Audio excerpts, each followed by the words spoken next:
Mr. Muhammad Hijab. He mentioned again this issue of Salla Ali, Allah. And I've told you the difference. I don't know why I kept repeating it. He says person, I'm going to try and do this in 3 minutes, yeah? He says person, this shows you that the surah are, he thinks this means that the chapters of the Quran are persons. I've always wanted to do this, yeah? To take a word from Dwayne, the Rock Johnson. It doesn't matter what you think. It doesn't matter what you think. I mean,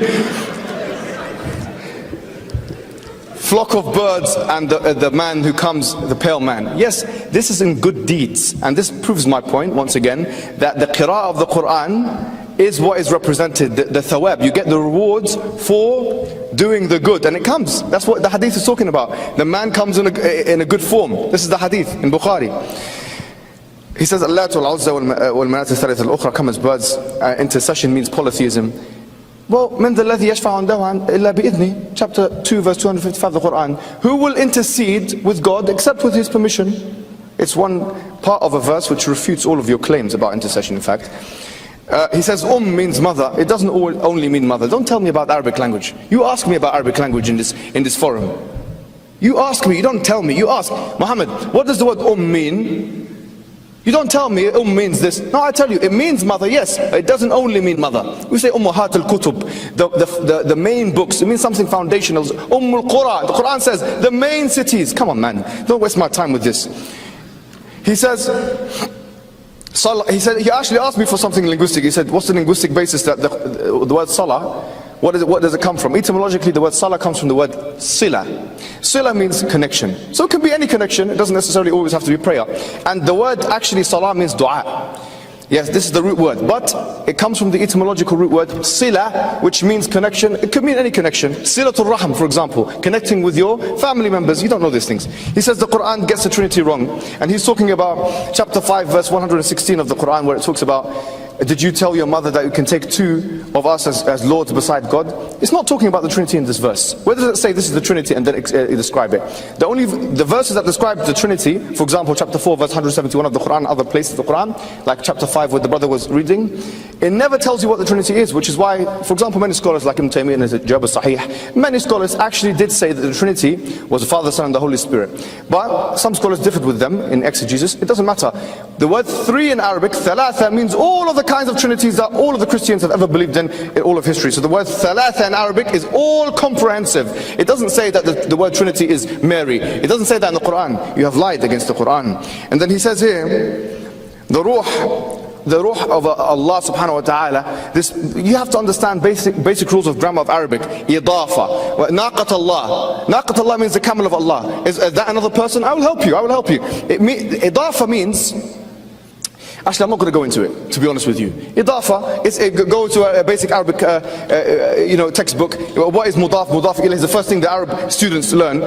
Let's not waste my time with this, please. You've come here, 20 years of research, and this is what you present. Don't waste my time. It says here, Islam accidentally deifies Jesus because he is kalimatullah. Why does the Quran call him the kalima? Because it's stressing the fact that Allah said be and he was. To make it an emphasis, a point of emphasis for Christians who believe otherwise. And then the pagan sources, he didn't give any. Now, realize, ladies and gentlemen, this man put Christianity under the bus. He threw Christianity under the bus today. I asked him 4 questions. None of those questions were answered. None of those questions were answered. I asked 4 minutes left. Where is the Trinity in 300 years? If it is a basic, natural inference of the Old Testament, how could you have 4,000 years of Hebrew history? No one has inferred it. If it's a natural reading of the New Testament, how comes you have 300 years? 300 years. And no church father believed in Nicene Trinitarianism the way that you believe today. Why are you back projecting, anachronistically superimposing this idea that was advanced and crystallized by the Cappadocian fathers in 381 and putting it and forcing it, you're the one forcing it on the New Testament. More egregiously, you're forcing it in the Old Testament. You have done a shameful service today for the Christians. You have not defended Christianity today. You should have brought James White with you or someone like that. Seriously. You should have brought someone who could have helped you. You were saying me and Adnan and Ali versus you. Man, you should have brought someone with you. Seriously. What's going on here?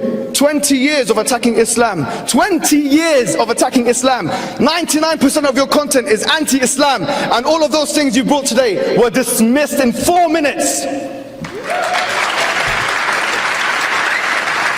You couldn't handle the questioning. I gave you 4. I gave you 4 questions. I did the service, sir, of answering all of your questions. You didn't even answer one of mine. How dare you? How dare you? What is this? Seriously. And the reason why, once again, I apologize to all the other Christians here. Why? This man has made mockumentaries against Islam. He's attacked Muslims, aggravated Muslims. We know his story. He's not any regular Christian, ladies and gentlemen. The Quran says, "Laysu sawa'a."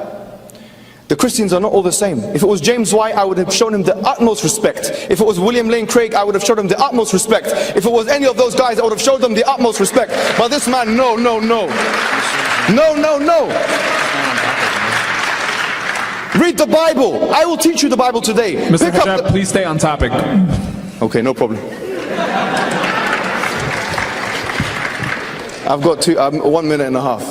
And I'm pretty much done. I can't believe it. Should I give it as a charity to him? I'll give it as a charity to you. Have a minute and a half charity from a Muslim to you. Go ahead.